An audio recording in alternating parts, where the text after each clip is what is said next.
Queridos irmãos, queridos amigos, a nossa saudação inicial a todos vocês e rogar também, que Jesus, nosso Mestre, através desses benfeitores amigos, nos envolvam nas suas vibrações de harmonia e de paz.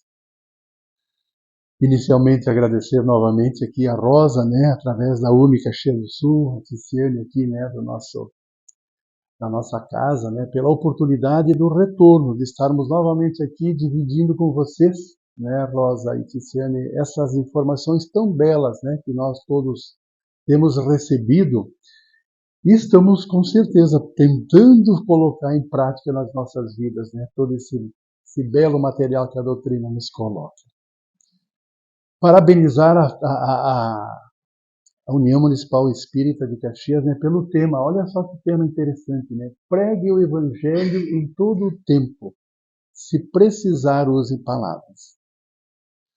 Nós que viemos, de outras tradições religiosas, muitas vezes, e sem demérito nenhum, mas sempre com o aspecto do imediatismo, nós aos poucos vamos também quebrando esse tabu das coisas. O que está acontecendo de coisas novas, Quais são as novidades que estão ocorrendo? Que tipo de novidades vocês estão trazendo, E a gente aos poucos vai aprendendo que a grande novidade é que o Evangelho, trazido por Jesus há 2000 anos, nós ainda não encontramos assim ressonância nos nossos corações. Como lembrava o próprio Jesus, no livro Boa Nova, quando ele encontra o Anã, em Jerusalém, que viestes, que fazes aqui, Nazareno? Instalar o Evangelho no coração dos homens. Então olha que tema bonito, para que todos nós reflitamos e também aos poucos a gente também possa tirar, que é muito natural ainda da nossa pequenez, de muitas novidades que a gente pode ter até na doutrina espírita também.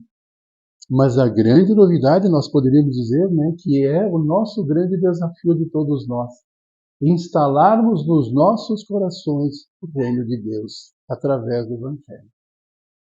E esse Evangelho que também nós temos aprendido todos os dias, eu comentava no nosso grupo de estudos e no nosso grupo de Evangelho do Lar, ouvindo esses dias atrás o próprio Haroldo Dutra Dias, conhecido com certeza de todos nós, ele nos fazia uma colocação e eu pessoalmente nunca tinha me dado conta. Quando nós lermos o Evangelho e se ele não nos tocar em alguma coisa, nós ainda estamos muito na superficialidade. Porque, de novo, nós temos o hábito da leitura. Olha, eu leio o Evangelho todos os dias. Sim, ótimo. Só leu? O que aconteceu? Nada mexeu com a gente, nada provocou, nada sensibilizou? Do tipo, perdão das ofensas. Meu Deus do céu, eu consigo perdoar por hipótese. Então, o pensamento fazer com que comece a se instalar nos nossos corações o Evangelho, esse é o nosso grande desafio. Então, de novo, parabéns, Rosa, pelo tema tão bonito, Que nós apliquemos o Evangelho em nós mesmos, todos os dias, o tempo todo, E ainda, então, como nos lembraria Kardec, qual é o melhor exemplo? Qual é a melhor forma, vamos dizer assim, também de ensinar e de aprender? Pelo exemplo, se precisarmos usarmos as palavras. Nós trouxemos, então, como vocês estão percebendo, a indulgência, dentro do tema do Evangelho, e obviamente o tema não é nada novo, talvez algum ângulo que a gente possa trazer aqui também, e é o nosso desejo de que possa também encontrar eco no coração de todos nós que estamos aqui, com o intuito de buscarmos ampliar essa faixa de entendimento e, em entendendo, passarmos para a etapa seguinte, que é a prática, a vivência desses conceitos que o Evangelho nos traz. Então, através do Google, a gente vai ver o que é a indulgência, Disposição para perdoar culpas ou erros, absolvição de pena, ofensa ou dívida, desculpa, perdão. Então, isso é o que nós mais ou menos conhecemos da nossa prática diária, Porém, o Evangelho, essa nossa base, ele traz uma coisinha um pouquinho melhor com relação a esse assunto, seguramente conhecido também de todos vocês, E aqui um pouquinho de paciência, mas vocês conhecem isso. Mas é interessante a gente revisitar essa questão. Espíritas, queremos falar-vos hoje da indulgência, sentimento doce e fraternal que todo homem deve ter, alimentar para com seus irmãos, mas do qual bem poucos fazem uso. Então aí começamos com nós, né? Nós somos indulgentes e talvez durante essa exposição nós possamos até perceber o grau, se a gente já está começando a ser, ou se nós estamos numa superficialidade, ou se a gente de fato está começando a fazer com que esse sentimento ele encontre eco nos nossos corações, né? Sentimento doce e fraternal, isso é bonito, né? Que todo homem deve alimentar para com seus irmãos. E aqui, de novo, vem uma reflexão muito rápida, mas que ainda nós, pela nossa pequenez, pelas nossas imperfeições que nós ainda carregamos, nós temos uma grande dificuldade, a gente vai trazer somente como lembrança nas páginas seguintes, nós temos dois grandes inimigos dentro de nós, o nosso orgulho e o nosso egoísmo. Então não é tão simples nós sermos indulgentes. Todos nós gostaríamos de dizer, puxa vida, por que eu ainda não sou indulgente? Por que eu não faço isso a mãos cheias, né? Então nós também vamos olhar isso com um pouquinho de mais calma. Mas ainda no Evangelho. Então esse sentimento que nós deveríamos ter para com os nossos irmãos. E que de bem poucos fazemos uso. A indulgência não vê os defeitos de outrem, ou se os vê, evita falar deles, divulgá-los. Nossa, começa o nosso desafio aqui, né? Começa o nosso desafio. Porque, de novo, né, das mais diferentes formas, né? Quer seja pela via oral, quer seja pelos meios de comunicação, pela internet, pelos nossos grupos de WhatsApp, olha como nós ainda conseguimos multiplicar informações que muitas vezes nos chegam, nós não analisamos e nós repassamos e muitas vezes potencializamos aquele conteúdo sem nos darmos conta disso, sem uma reflexão inicial. Então, de novo, a indulgência, na acepção da palavra, ela não vê os defeitos de outrem, ou se os vê, evita falar deles, divulgá-los. E, de novo, nós que já temos uma relativa ideia das leis que nos regem, nós sabemos, né, que tudo aquilo que nós emitimos, nós temos a responsabilidade da emissão. E muitas vezes, por nós não nos darmos conta também dessa questão do positivo, do negativo, quantas vezes mais nas nossas falas, nos nossos comportamentos ou nos nossos julgamentos, a gente propicia mais consequências negativas. Sem nos darmos conta de que isso, novamente, também vamos ter o reflexo do retorno. E aí, de novo, que é o nosso grande desafio. Então, se eu começo a ver um defeito num semelhante, que eu evite de falá-los, né? Que eu evite de divulgá-los. Primeiro tema de casa para nós. Ao contrário, então, oculta-os, a fim de que não se tornem conhecidos dela unicamente. E se a malevolência os descobre, tem sempre uma escusa para eles. Escusa plausível, séria, não das que, com a aparência de atenuar a falta, mas a evidencia com pérfida intenção. Puxa vida, olha só. Italiano é difícil, né? Falar com mão e fazer tal. Quantas vezes a gente já não se encontrou nessa situação? Da gente, alguém nos diz alguma coisa, alguém nos traz uma falta de um semelhante nosso, e a gente aproveita aqui, a gente já não tem uma sintonia muito com aquele nosso irmão. Não, mas aquele ali a gente conhece. Aquele ali a gente já sabia. Só faltava oportunidade. Então nós também, às vezes, temos essa não feliz postura de também fazermos isso. Ou de querermos encontrar uma desculpa, mas que ela, ao invés de ser uma desculpa, ela potencializa a falta. Então, do tipo, né, obviamente, todos nós já, ou pelos nossos grupos de estudos, ou pelas nossas falas, ou pelas nossas trocas de experiências, a gente já percebeu, né, que, primeiro, quem de nós não tem defeitos? Quem de nós consegue todo o tempo fazer com que os nossos pensamentos, as nossas palavras e as nossas atitudes sejam as corretas? Então, se nós não fomos pegos em falta hoje, talvez pudéssemos ter sido pegos na falta ontem, ou poderemos ser pegos em falta amanhã. E aí o que ocorre com isso? Né? Como é que nós vamos trabalhar essa situação? Como nós estamos sendo lembrados aqui? Né? Como nós estamos sendo lembrados?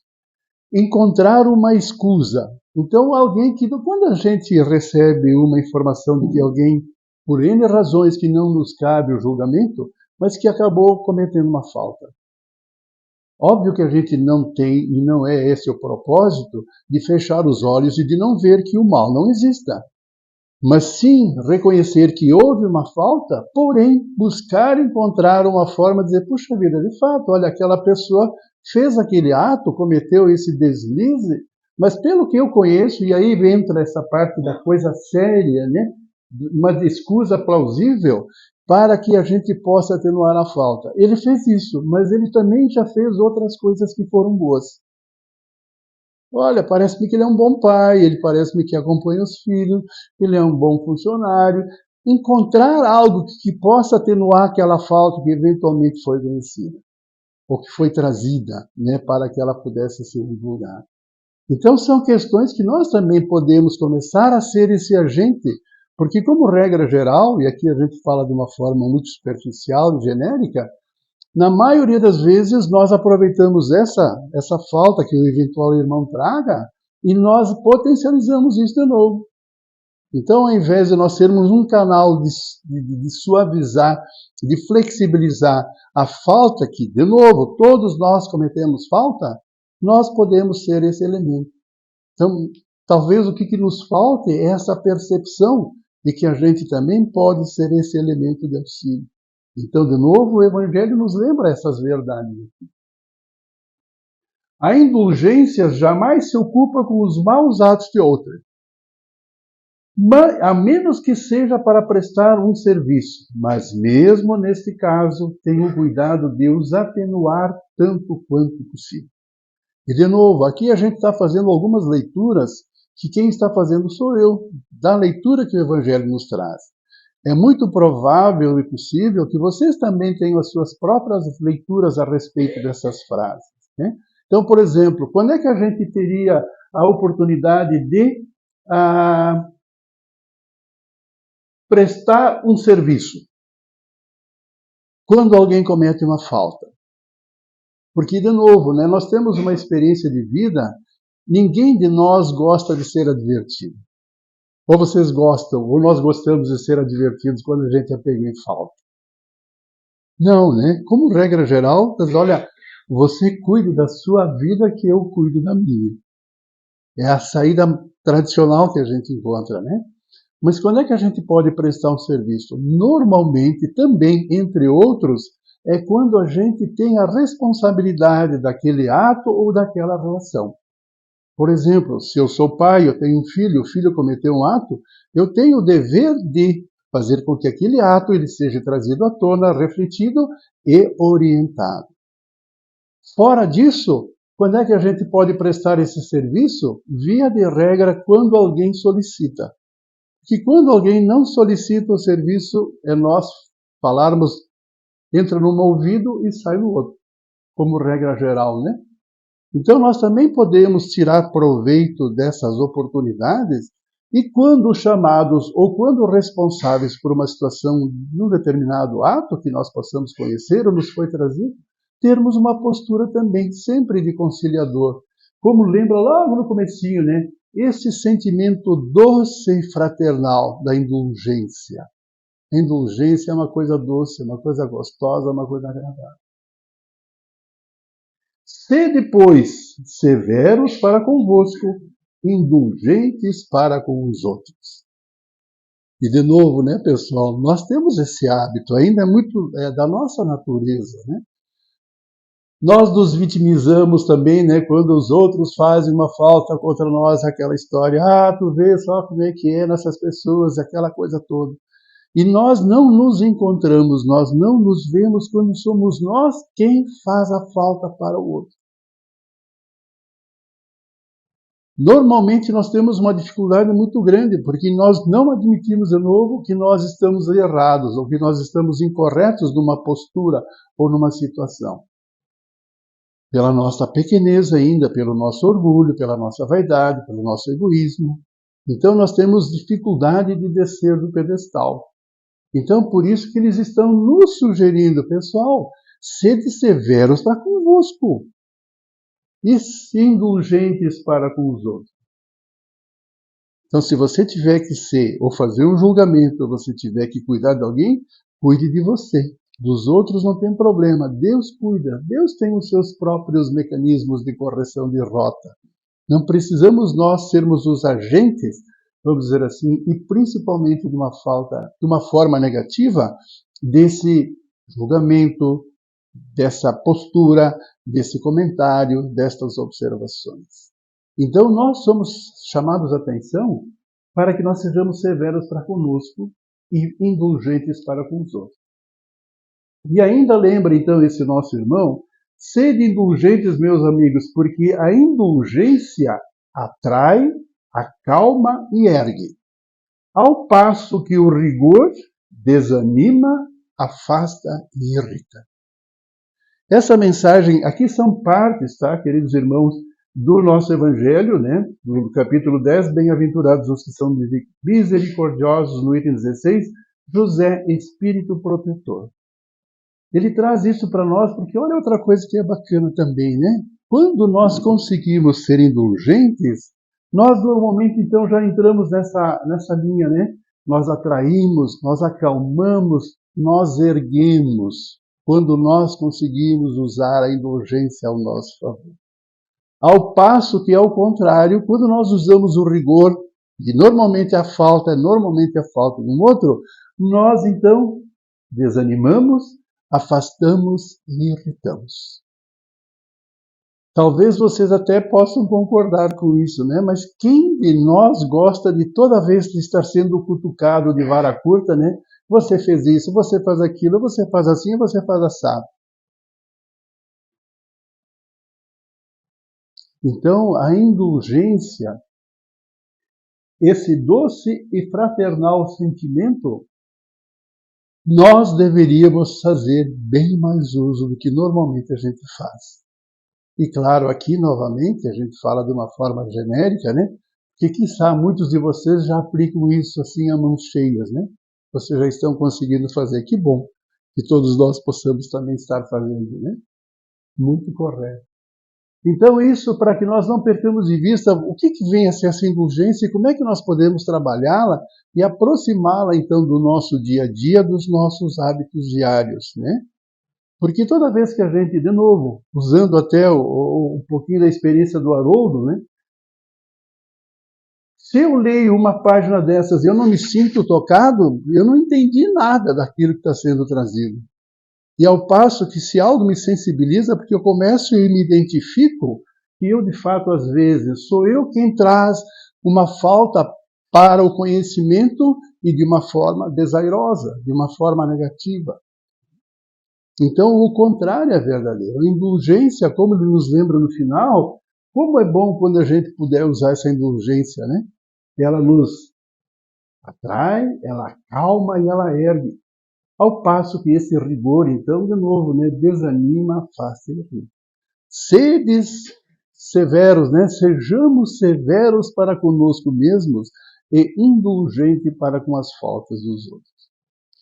E nós levamos uma vantagem também, né, queridos irmãos, por quê? Nós hoje, sabedores aqui que nós estamos no planeta Terra, espíritos imortais, que a grande maioria daqui que nós nos encontramos somos espíritos imperfeitos, tentando entrar na categoria de espíritos bons. E qual é a grande característica de espíritos imperfeitos? Senão a materialidade, né? E praticamente a ausência de valores morais ou valores espirituais. Então será muito natural que nós, no nosso dia a dia, quer seja no nosso ambiente de trabalho, quer seja no nosso ambiente profissional, quer seja no nosso ambiente doméstico, quer seja no nosso ambiente de comunidade, nós vamos topar, na maior parte das vezes, com faltas. O que eu faço quando eu topo com uma falta? O que eu devo fazer? E aí temos essas experiências que nos são trazidas para que nós sejamos esse elemento de convergência, né, de construção, de amorosidade, de fraternidade. A indulgência, como vocês também conhecem, né, a famosa questão 886, né, do nosso Livro dos Espíritos. E ela está ligada também à caridade, né? Caridade moral, ou caridade, como entendia Jesus, né? Como é que Jesus entendia a palavra caridade? Caridade, então, seria, né, a benevolência para com todos, a indulgência para com as faltas dos outros e o perdão das ofensas. Então, aqui para nós, ela está ligada, ela não está sozinha, a indulgência, ela também faz parte, né, desse nosso famoso BIP, né? BIP do benevolência, o I de indulgência e o P do perdão. Mas ela tem, então, esse condão de como é que nós nos comportamos com relação às faltas dos nossos próximos. Como é que nós agimos? Então, Jesus, ele espera que nós, dentro dessa caridade, a gente então seja benevolente, indulgente e perdoe. E para nós, então, essa indulgência, né, com relação às faltas dos outros, porque benevolência para com todos, talvez, e aí cada um de nós até poderia fazer uma análise dos 3 pontos, o que me chama mais, né? O que eu tenho mais facilidades ou mais dificuldades? Claro que também não é tão simples, né? Nós gostarmos de todo mundo. E aqui a gente pode falar um pouquinho, né, que a gente tem as nossas divergências, quer sejam esportivas, quer sejam políticas, né? Quer sejam de grupos. Então, às vezes, aquele a gente gosta, aquele não gosta, né? Mas o objetivo final é nós gostarmos das pessoas, por entendermos que essas pessoas não são nada mais e nada menos do que espíritos imortais, que, como nós, estão aqui com o objetivo de progredir intelectual e moralmente. Então, por isso, do chamamento de Jesus, né, que nós sejamos benevolentes para com todos, indulgentes para com as faltas e perdoar as ofensas. Então, aqui a indulgência, ela também está nessa tríade, né, que nós tenhamos assim ela presente, mas com o foco na falta dos outros. Porque, de novo, no nosso dia a dia, nós vamos estar sempre topando com essas faltas. É na área das relações, é na área do trabalho, é na área da saúde, são nas mais diferentes áreas, nós vamos estar permeando e trabalhando com esse tipo de informação. E via de regra, falta significa algum deslize, alguma coisa fora do normal, fora da regra, fora daquilo que é correto. Então, como é que eu ajo, como é que eu trabalho com isso? Quando nós somos lembrados, então, que fora dessa caridade não há salvação, outra coisa que é muito bonito, que também o nosso próprio Evangelho Novo, né? Aqui, Paulo, no Evangelho, no capítulo 15, no item 10, ele vai falar uma coisa que às vezes a gente já se deu conta, mas se não, é importante nós sabermos e fortalecermos esse conceito. O que ele vai dizer para nós nesse item 10? Tiramos algumas questões de lá. Nesta máxima, fora da caridade não há salvação, estão encerrados os destinos dos homens. Na terra, porque viverão em paz. No céu, porque acharão graças diante do Senhor. Então, para que nós nos salvemos, nós precisamos da caridade. Para que nós usemos a caridade, nós temos que fazer uso da indulgência. Então, olhe como todas essas coisas estão interligadas, né? Elas permeiam umas nas outras. E aí a importância, de novo, né? O nosso destino está aí.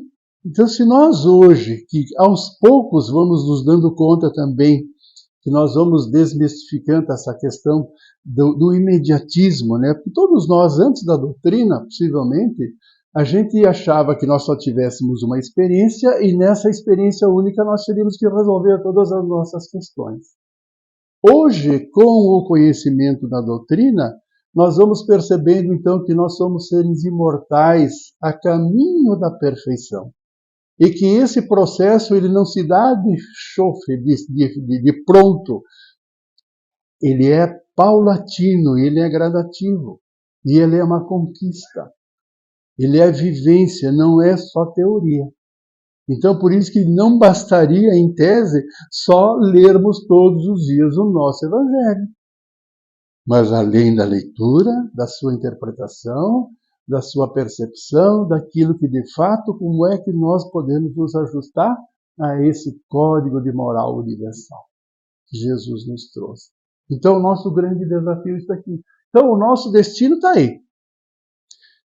Quando nós conseguirmos, então, na caridade, seja na tríade, ou também seja em específico na parte da indulgência, nós vamos viver em paz. Porque, de novo, frente a essa diversidade de posturas e de comportamentos, sejam eles corretos ou incorretos, que nós convivemos todo dia, qual é a nossa postura? Então, se eu começo a entender que a minha grande responsabilidade é tão somente única comigo mesmo e os outros darão conta de si, a minha preocupação é comigo. E eu, então, com relação àquilo que os meus irmãos possam fazer, obviamente nós lhe damos a liberdade de ser o que são. Como nos diria o próprio Chico Xavier, né? Aos outros eu dou o direito de serem o que são. A mim eu dou o dever de ser cada dia melhor. Então é assim que nós vamos aos poucos, de uma forma lenta e paulatina, buscando esses ajustes, nos conhecendo a nós mesmos, quais são os nossos potenciais, quais são os nossos pontos fortes que a gente já se sente confortável, mas quais são os nossos pontos frágeis que nós ainda praticamos e que precisam de correção, precisam de ajuste. Então, para a nossa tranquilidade, o nosso destino já está traçado aqui na Terra para que nós vivamos em paz. Em paz com quem? Em especial conosco mesmos. Que nós tenhamos a paz de consciência de saber que o máximo do tempo possível eu consigo pensar bem, eu consigo falar bem, eu consigo agir bem. Então eu estarei em paz comigo mesmo inicialmente, e eu estando em paz comigo, como nós somos lembrados na mensagem anterior, né? Quando eu uso da indulgência, eu atraio, fica mais fácil, tudo fica mais tranquilo e mais gostoso as nossas convivências. Então aqui na Terra nós já viveremos em paz. E obviamente no céu, né, em função deste comportamento e desta conduta, acharíamos graça diante do Senhor. Também, outra coisa bonita. Né? Todos nós aqui seguramente já temos assim essa ideia desse nosso quadro da evolução espiritual. Como nós somos ainda lembrados pelo nosso próprio Evangelho, né? No capítulo 12, aliás, o 11, né? Em sua origem, o homem não tem senão instintos, ou só tem instintos. Quanto mais avançado e corrompido, ele só tem sensações. Quando instruído e depurado, ele tem sentimentos. Então, aqui nós também já temos uma ideia que, no nosso ponto de partida, o que domina as nossas emoções, os nossos sentimentos, os nossos comportamentos, passam a ser os instintos. Na sequência das nossas experiências múltiplas, vamos passar pelas sensações para que depois nós possamos desaguar nos sentimentos. Isso é importante que a gente perceba e, de novo, aos poucos nós vamos fortalecendo a ideia de que é simples sair do instinto e chegar aos sentimentos. Não é tão simples, né? Não é tão fácil. Basta ver que nós, assim como a gente fala, como é difícil nós mudarmos um hábito que a gente tem. Como é difícil. E difícil ainda, às vezes, é nós identificarmos, é nós nos permitirmos identificar que aquele hábito é um hábito negativo, que eu ainda pratico. E que ao praticar, eu naturalmente dou ensejo, eu dou aso, que ele também me traga algo não tão gostoso e não tão agradável. Então é assim que aos poucos, e todos nós assim, felizmente, bafejados por essa doutrina dos Espíritos, vamos nos conhecendo um pouquinho mais. E outra coisa que nós já sabemos, mas também sempre é importante nós recordarmos, que nós evoluímos como espíritos em duas grandes áreas, ou temos que dar conta do nosso progresso nas duas grandes áreas, no intelecto e na moralidade. E aí Kardec nos ajuda também a entender como que vem primeiro, como é que vem essa coisa conhecida de todos nós, seguramente também. Questão 780, né? O progresso moral acompanha sempre o progresso intelectual? É a sua consequência, mas nem sempre o segue imediatamente. Então, o que eles estão dizendo para nós?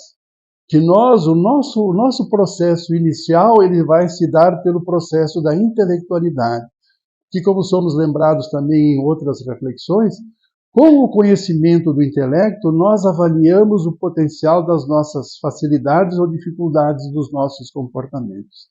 E aí nós desaguamos nos sentimentos. Então, como nós somos lembrados, é a consequência natural. Depois do progresso intelectual vem o progresso moral, mas nem sempre ele o segue imediatamente. Então, o que talvez, entre outras tantas leituras que nós pudéssemos fazer, nós ainda poderemos ficar um período muito grande de progresso ou de aprimoramento intelectual sem o benefício do progresso moral. Daí da importância do autoconhecimento, daí da importância de nós sabermos quem somos, por que tem todo esse processo do qual nós estamos ligados por aqui. Então isso é muito rico, isso é muito bonito, porque de novo nós saímos então da famosa fé cega para a fé raciocinada. Como nos lembraria Kardec nesse nosso mesmo Evangelho segundo o Espiritismo, né? A fé, ela precisa de uma base. Tem que ter algo no qual a gente acredita, né? Quem somos, de onde viemos, para onde vamos, por que estamos aqui, por que se sofre, etc, etc, etc, né? E essa base, diria Kardec, é a inteligência perfeita daquilo em que se deve crer. E para crer não basta ver, é preciso, sobretudo, compreender. E o compreender é o entender todo esse processo, todo esse dinamismo que ocorre conosco, que ocorre no plano material, que ocorre com o plano espiritual, com a inter-relação desses dois planos, com a interferência de um plano sobre o outro. E eu vou percebendo que tudo isso, então, tem consequências positivas ou negativas conforme eu faça uso dessas informações.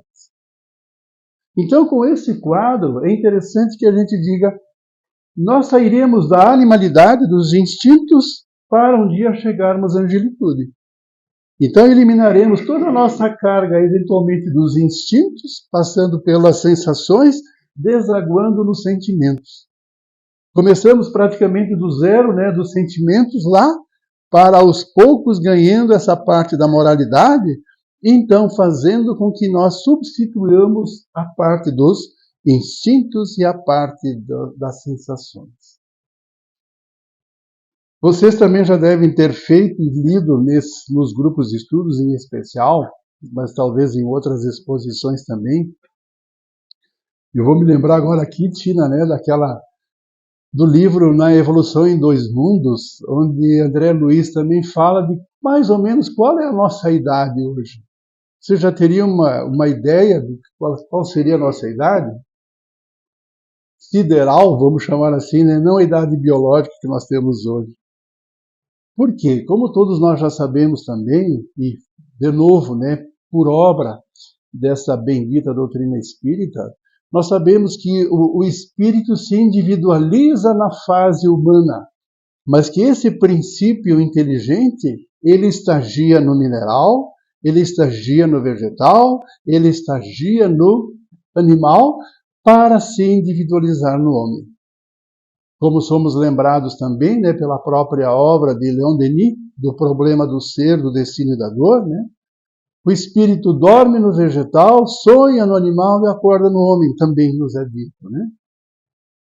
Então, André Luiz, nessa obra Evolução em Dois Mundos, ela diz assim o seguinte, que nós aqui, habitantes da Terra, se nós considerarmos esse período em que nós estagiamos dos outros reinos e até o período atual, nós estaríamos hoje com mais ou menos 1,5 bilhões de anos. Olha só a nossa idade sideral como regra geral, né? Estagiamos no mineral, passamos pelo vegetal, passamos pelo animal, desaguamos no homem. Iniciamos pelo instinto, estamos passando pelas sensações para desaguarmos nos sentimentos. e a Terra com os seus 4,5 bilhões de anos, né? E aí a gente já pode fazer até uma ideia do progresso do nosso modelo e guia Jesus, que na formação do planeta Terra, como somos lembrados também na obra A Caminho da Luz, né, há 4,5 bilhões de anos, Jesus já era um espírito perfeito a conduzir e a comandar a progressão e a instalação do planeta Terra, a formação do planeta Terra. Então, olha só que coisa interessante. Já podemos sair por aí dizendo, olha, pessoal, você está falando com alguém que já tem 1,5 bilhões de anos, viu? Né? Não é qualquer coisa. Então, isso é bacana se a gente olhar também. Olha como é difícil o processo do aprimoramento.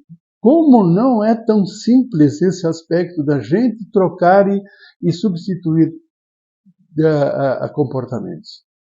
Então, diante disso também, para nos ajudar, Kardec, novamente, esse nosso grande espírito, obras póstumas, a primeira parte, ele vai trazer alguma coisa com relação àquilo que nós já sabemos, né, das mais diferentes formas. Quem é que são os nossos grandes inimigos e defeitos que nós temos? O orgulho e o egoísmo. E ele vai fazer uma colocação também interessante, que ele vai dizer o seguinte: está bem reconhecido que a maioria das misérias humanas tem a sua fonte no egoísmo dos homens. Isso é pacífico, né? O egoísmo tem a sua fonte no orgulho. Também está tranquilo. O egoísmo e o orgulho têm a sua fonte num sentimento natural, o instinto de conservação. Vamos pensar um pouquinho nisso também, que coisa interessante. Deus não criou o mal. Foi o homem que o produziu pelo abuso que fez dos dons de Deus em virtude do seu livre-arbítrio. Esse sentimento, encerrado em seus justos limites, instinto de conservação, portanto, é bom em si. Então, o instinto de conservação em si, ele é bom. É o exagero que o torna mau e pernicioso, assim como com qualquer outra coisa. O que a gente talvez queira trazer aqui de uma forma, de novo, né, pessoal, muito superficial, mas que a gente talvez possa começar a levar em conta que se nós, no nosso início, nós pegamos pelos instintos, seja o instinto de conservação, seja o instinto de sobrevivência, e como nós conhecemos as leis morais, né, lei de reprodução, lei de conservação, lei de destruição, quanto tempo dentro desse 1,5 bilhões de anos que o nosso irmão André Luiz diz que nós temos, quantas vezes a gente vem repetindo mais ou menos esse mesmo padrão? E seria agora de uma hora para outra que a gente substituiria isso? Provavelmente nos diria a razão que não. Que assim como então há tempo de plantar, há tempo de colher, também essa alteração, também essa modificação, ela tem alguma coisa que nós deveríamos começar a dar atenção, a observar, a perceber, para que a gente possa de fato, porque não tem como todos nós conhecemos, a natureza não dá saltos. Que bom, né, se todos nós pudéssemos, através de uma exposição que nos é feita aqui por alguém, e que a gente dissesse, meu Deus do céu, agora entendi o processo. E a partir desse momento nós fôssemos angelicais. Não é assim que funciona, né? A gente sabe que não é assim. Então isso vai exigir de nós, queridos irmãos, algumas coisas que nós temos aí de desafio. E aí nós vamos entrar na famosa questão também, né? 919, do nosso famoso Livro dos Espíritos, né? Conhece-te a ti mesmo, né? Aquela famosa frase que nós ouvimos lá. E aí Kardec, para nos ajudar de novo nessa questão 919A, né? O sábio da antiguidade já vos disse, conhece-te a ti mesmo. Bom, tá bom, me conheço, né? Só que, de novo, a gente sabe que não é tão simples. Compreendemos toda a sabedoria desta máxima, mas a dificuldade está precisamente em cada um conhecer-se a si mesmo. Qual é o meio da gente conseguir se conhecer? Então, se nós, por alguma razão, não tivéssemos de nós mesmos, essa resposta, nós poderíamos e deveríamos nos apoiar nessa questão 919, aonde Santo Agostinho nos traz isso, né? Fazei o que eu fazia quando vivi na Terra.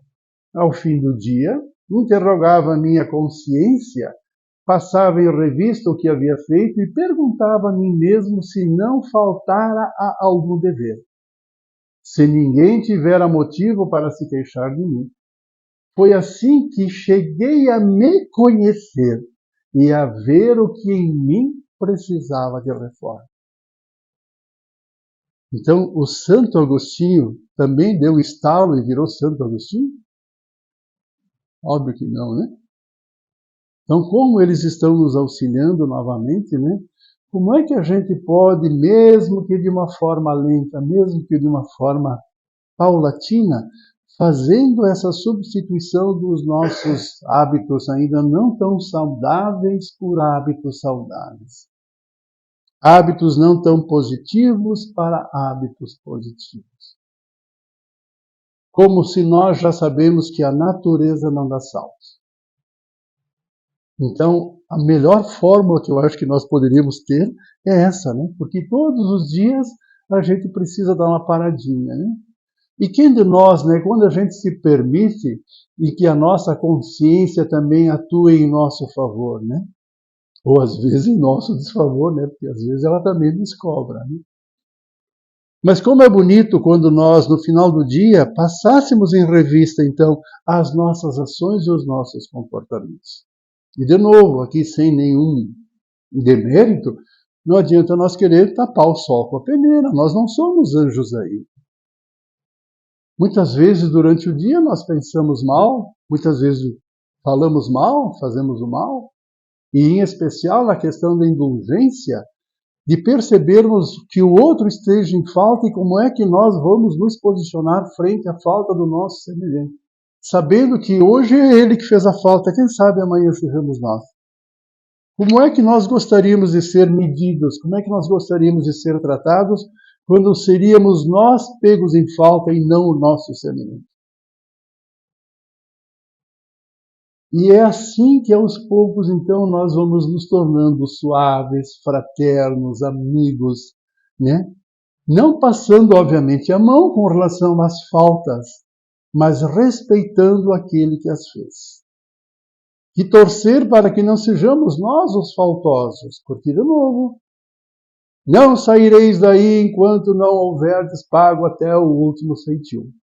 É da lei. Toda ação corresponde a uma reação de igual força e sentido contrário.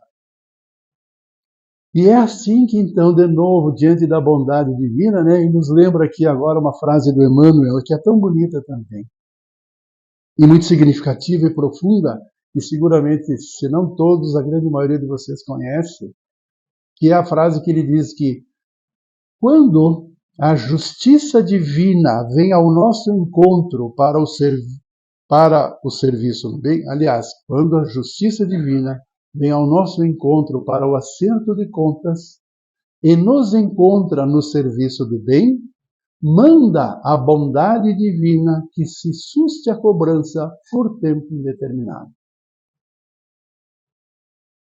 Quando a justiça divina vem ao nosso encontro para o acerto de contas e nos encontra no serviço do bem, manda a bondade divina se suste a cobrança por tempo indeterminado. Olha que Pai bondoso, olha que Pai amoroso, olha que Pai fraterno, que mesmo sabendo das nossas deficiências, das nossas faltas, da nossa pequenez, nos oportuniza sempre que o nosso processo possa se dar em bases cada vez melhores, um pouco mais tranquilos, mais serenos e mais felizes.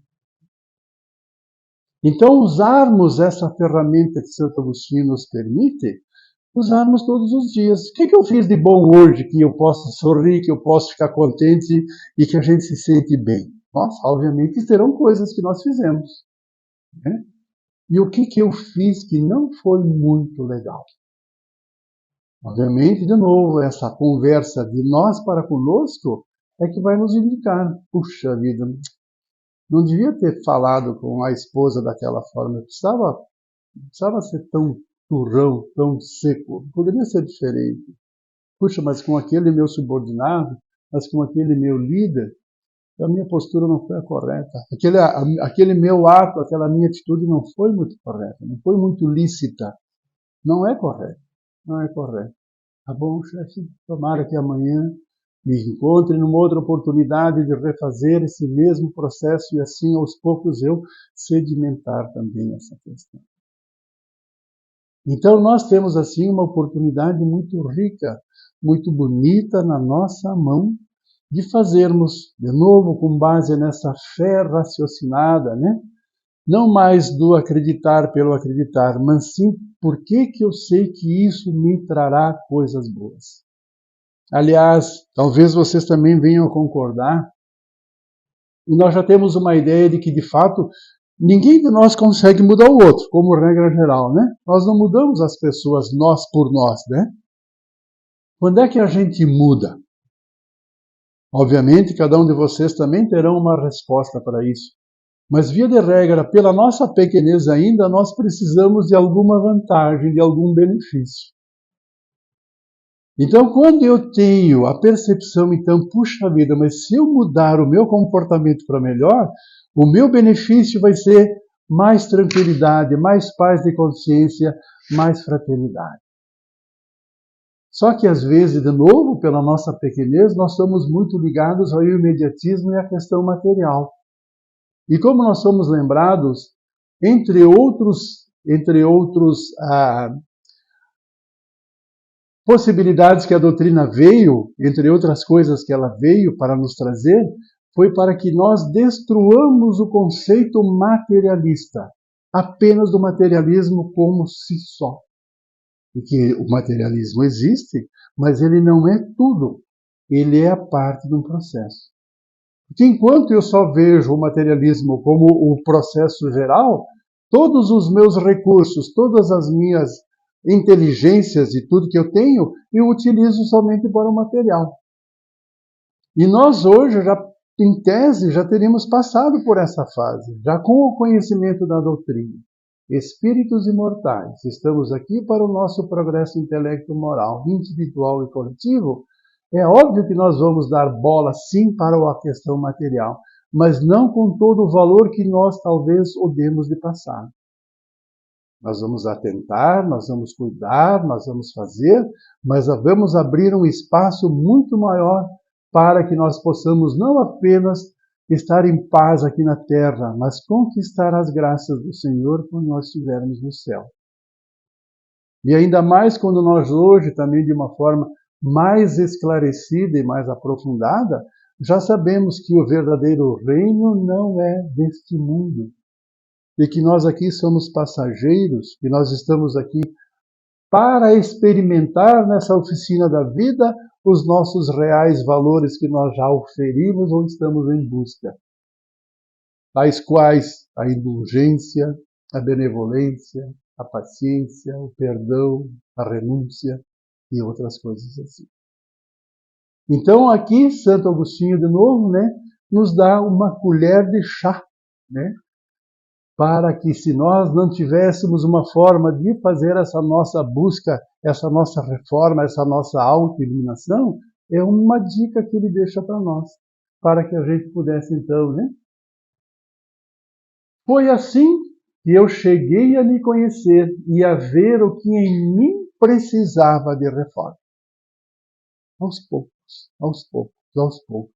Deus não espera, com certeza, de nós uma inversão total nas nossas vidas, mas que nós já demonstrássemos internamente a predisposição para a melhoria, a predisposição para o bem, a predisposição para o progresso e para a evolução. E, finalmente, queridos irmãos, também não menos conhecido de todos nós, Kardec também vai fortalecer mais ou menos essa linha de raciocínio quando ele nos diz, né?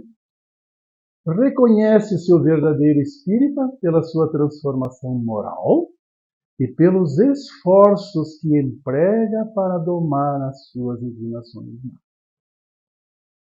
Então, toda vez que nós temos um instinto dentro, vamos dizer assim, da sua parte criada por Deus como uma coisa natural, e nós pudéssemos usá-lo de uma forma correta, não teríamos problema. Instinto de conservação, instinto de sobrevivência. Qual é a nossa dificuldade e o nosso problema? É quando nós exageramos naquilo que nós estamos usando.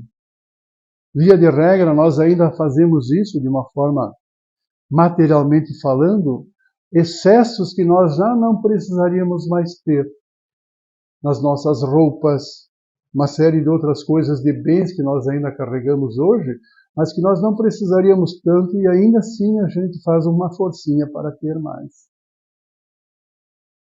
Então, na medida em que nós nos permitimos usar essas informações que o Evangelho, de uma forma tão bela, tão suave, tão profunda, nos traz, e nós nos permitirmos que ele nos toque nos nossos corações, é assim que nós vamos nos identificando, reconhecendo as nossas deficiências, reconhecendo as nossas faltas que nós ainda carregamos e cometemos, mas com o propósito de cada vez mais sermos um pouco melhores.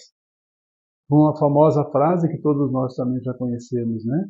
Buscarmos ser hoje um pouquinho melhores do que nós fomos ontem e buscarmos ser amanhã um pouquinho melhores do que nós estamos sendo hoje. Em intelectualidade, em moralidade, individual, no coletivo, no material, no espiritual. É assim que nós vamos levando a nossa vida para frente. Então, queridos irmãos, conduzindo para a parte final, que estas pequenas reflexões do Evangelho, mas em especial com essa parte da indulgência, né? Se nós pudéssemos, então, se ainda nós não somos tão bons com a benevolência para com todos, né? E nem ainda perdoamos as ofensas, mas que com relação à indulgência, com relação a faltas dos nossos semelhantes, que nós entendamos as suas faltas e que nós usemos da indulgência para com os nossos semelhantes. Para que nós não sejamos nós os potencializadores dessa informação que nós sabemos, né?